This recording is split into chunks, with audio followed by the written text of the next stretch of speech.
Queridos irmãos e irmãs, graça e paz. Meditemos juntos nesse quarto domingo da Quaresma o Evangelho de São Lucas no capítulo 15, versículos de 1 a 32. A parábola do Pai misericordioso que nós ouvimos nesse Evangelho revela a natureza de Deus como a de um Pai que nunca se dá por vencido enquanto não tiver dissolvido o pecado e superada a recusa do homem com a compaixão e a misericórdia. Não há ninguém que leia a parábola do Pai misericordioso e que não se reconheça, que não se identifique com essa história. Isso porque, na nossa vida, assim como na Sagrada Escritura, a misericórdia é a palavra-chave para indicar o amor de Deus para conosco. Esta parábola é a história de cada um de nós. Nós podemos nos identificar ou com o filho pródigo, que muito pecou, mas foi perdoado e fez a experiência da misericórdia do Pai, ou com o filho fiel, que sempre viveu junto do Pai, sem desobedecer nenhuma ordem, mas que ainda não conhecia direito o Pai, que não havia aprendido a ser semelhante ao Pai e por isso foi convidado a aprender do Pai a ser misericordioso.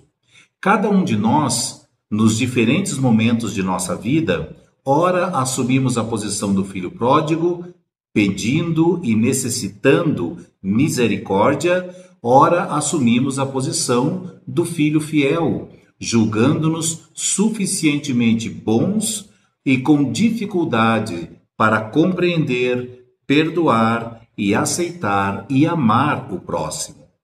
O Pai nos convida a tornar-nos misericordiosos, assim como convidou o filho fiel.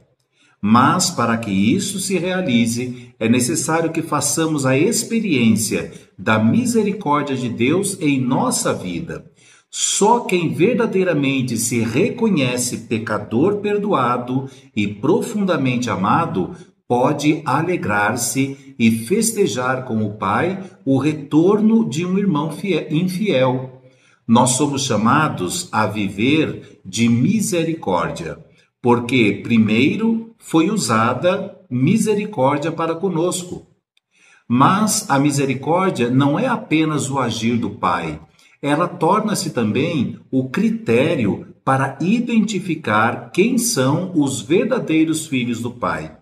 Jesus colocou a misericórdia como um ideal de vida e como critério de credibilidade para a nossa fé. A parábola do Evangelho de hoje nos ajuda a descobrir a verdade sobre a misericórdia do Pai, para que possamos nos tornar misericordiosos como o Pai, assim como nos pede Jesus. O primeiro aspecto da misericórdia do Pai que nós aprendemos nesta parábola é que, perante a gravidade do pecado, Deus responde com a plenitude do perdão. A misericórdia será sempre maior do que qualquer pecado, e ninguém pode colocar um limite ao amor de Deus que perdoa. Esta verdade é um verdadeiro conforto para nós que somos pecadores.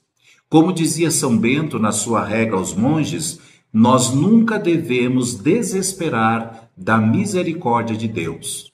Não existe pecado, não há miséria, por maior que não seja prontamente e imediatamente perdoada quando o pecador se volta confiante aos braços amorosos do Pai. Esta verdade, porém, pede de nós uma atitude de perdão para com os outros, pois o perdão das ofensas torna-se a expressão mais evidente do amor misericordioso. E para nós cristãos, o perdão das ofensas é um imperativo de que não podemos prescindir. Só quem tem consciência de ser pecador perdoado pode encontrar forças para perdoar.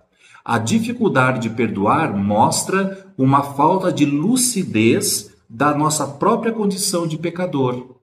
Foi justamente esta lucidez que faltou ao filho mais velho da parábola, impedindo-o de aceitar e acolher a misericórdia e o arrependimento do seu irmão. Sua confiança estava toda centrada no labor da sua própria fidelidade, que era vivida não por amor ao Pai, mas na expectativa e no interesse de um reconhecimento e de uma futura recompensa por parte do Pai. Na verdade, o filho fiel era fiel a si próprio, aos seus interesses. É por isso que a este filho aparentemente fiel, o pai quis ensinar a misericórdia, quis mostrar que o que importa na relação entre eles é o amor do pai, que é inteiramente partilhado com o filho. Como dizia o pai na parábola, tu estás sempre comigo e tudo que é meu é teu. O pai não vive numa lógica de recompensa, de reconhecimento. A lógica do pai é a lógica do amor misericordioso, oferecido a todos os seus filhos, sem distinção. Ele deseja que nós, seus filhos, aprendamos que esse amor misericordioso ele dá não como prêmio da nossa felicidade, mas sim porque ele é amor misericordioso, e amar e ser misericordioso é a sua própria maneira de agir. É o próprio Deus, é próprio dele usar de misericórdia, e nisto se manifesta de modo especial a sua onipotência. A atitude do pai da parábola nos ensina que Deus não nos ama e não nos trata segundo o nosso agir, mas pelo fato de sermos seus filhos muito amados. Ao filho pródigo, que, segundo uma lógica humana, deveria ser merecedor de castigo por causa do seu agir, o pai o abraça, o acolhe e faz uma festa para recebê-lo. A dificuldade de compreensão do filho fiel dessa atitude do pai é bem parecida com a nossa maneira de pensar, porque está fundada na lógica humana. Deus quer nos ensinar a lógica da misericórdia, que não trata e não julga e não define o outro pelos seus defeitos, pelos seus pecados. Portanto, se uma pessoa não quer incorrer no juízo de Deus, não pode tornar-se juiz do seu irmão. É que os homens, no seu juízo, limitam-se a ler a superfície das coisas, enquanto Deus vê o íntimo das coisas. O Pai olha o que está oculto. Isto, claro, não significa que nós devemos ser condizentes com o pecado dos outros. Deus ama o pecador, mas odeia o pecado. Mostrar a alguém que ele ou ela está no pecado, está agindo errado, é também um ato de misericórdia, de amor para com essa pessoa. Quem se silencia diante do pecado do outro, omitindo-se para não ferir os sentimentos do outro, por pura diplomacia, por puro respeito humano, para guardar uma boa relação para com o outro, está, na verdade, faltando com a misericórdia e com a caridade, porque está colaborando com a condenação desta pessoa. Mas é diferente mostrar o pecado do outro com amor e emitir um julgamento sobre sua pessoa a partir do seu pecado. Devemos mostrar o pecado do outro com um coração misericordioso, prestes a acolher, a compreender e a ajudá-lo em sua fraqueza e miséria, mas sem defini-lo e identificá-lo a partir do seu pecado. A primeira verdade da Igreja é o amor de Cristo, e deste amor a Igreja se faz serva e mediadora junto dos homens. Por isso, onde a Igreja estiver presente, aí deve ser evidente a misericórdia do Pai. E onde houver cristãos, qualquer pessoa deve poder encontrar um oásis de misericórdia. Nós somos, portanto, chamados a nos tornar misericordiosos como o Pai.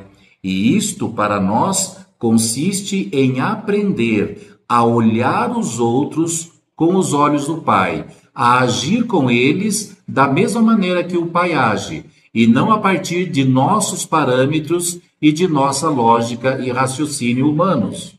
Eis um belo programa para vivermos nessa quaresma, um belo programa de conversão, que não é uma tarefa a ser realizada em um dia somente, nem mesmo em uma quaresma somente, mas é uma atitude interior a ser cultivada durante toda a nossa vida, porque ser misericordioso como Pai não nos é algo natural, é algo que vai contra a nossa natureza humana corrompida pelo pecado, vai contra a nossa maneira simplesmente humana de ser e de agir.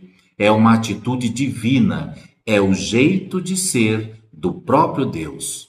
Queridos irmãos e irmãs, nesse quarto domingo da Quaresma, conhecido como Domingo da Alegria, alegremo-nos pela misericórdia do Pai manifestada no dom do seu Filho, e acolhendo esta misericórdia, possamos também nós aprender do Pai a tratar todas as pessoas com a misericórdia e o amor com que Deus as trata. Queridos irmãos e irmãs, viver é Cristo. Tenham todos um abençoado domingo e uma santa continuação desse tempo da Quaresma. Que Deus abençoe a todos. Em nome do Pai, e do Filho, e do Espírito Santo. Amém.